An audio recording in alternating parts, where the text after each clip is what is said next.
Hey, ladies and gentlemen, this is Carmine Sabia for Explain America, and Bret Baier broke into live programming to drop a Trump bombshell. He had just spoken to him, and this is what the president had to say. Before we get started, please make sure you like, comment, share, and subscribe.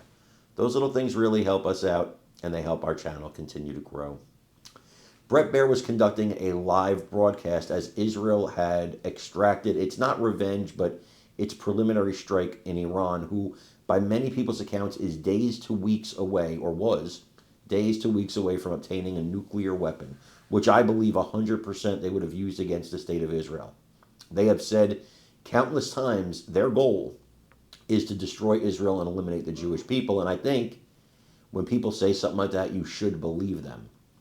Well, Trump called in, and he told Bret Baier that he was aware of the Israel strike before it happened, and he pledged his unequivocal support for the state of Israel, and that is a beautiful thing. It's the moral clarity that we need from the White House.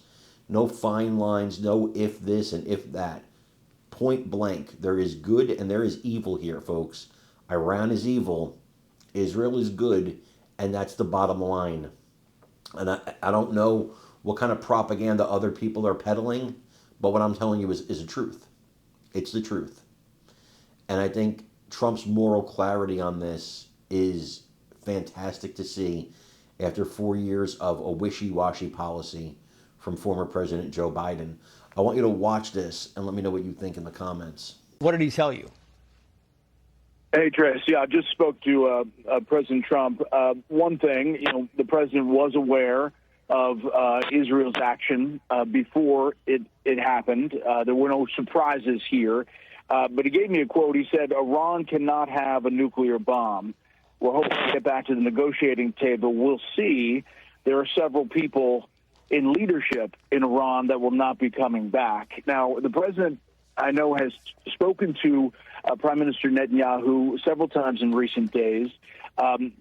As I mentioned before, the Trump administration reached out to a key Middle Eastern ally beforehand to acknowledge this strike was going to happen, but that the U.S. was not involved in the strike, but the goal still to get Iran back to the negotiating table. There was this building frustration about what Iran was doing at that negotiating table with Steve Witkoff, the Middle East envoy. He was scheduled again for Sunday. Looks like, obviously, that may change the dynamic there. Whether that moves forward at all depends on what Iran does in response. The president told me he's, looking to see what the retaliation may be. CENTCOM is on high alert. The U.S. will defend will help defend Israel if needed. And as I mentioned in the last time we talked, the Iron Dome has been replenished in Israel in recent weeks. So there's still this hope in the president's sense and the people around him that this changes the dynamic for Iran and that this does not launch into what will be a back and forth.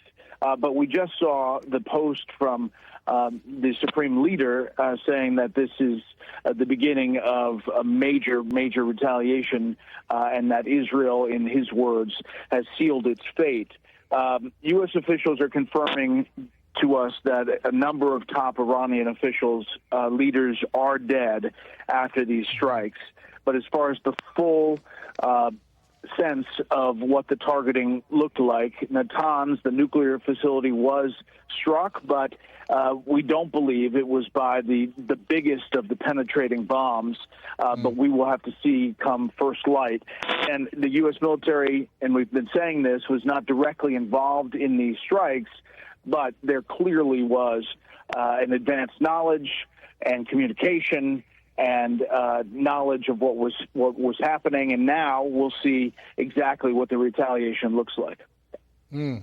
Great reporting, as always. Bret Baier, the chief political anchor, live for us on the phone. Bret, if you get more information,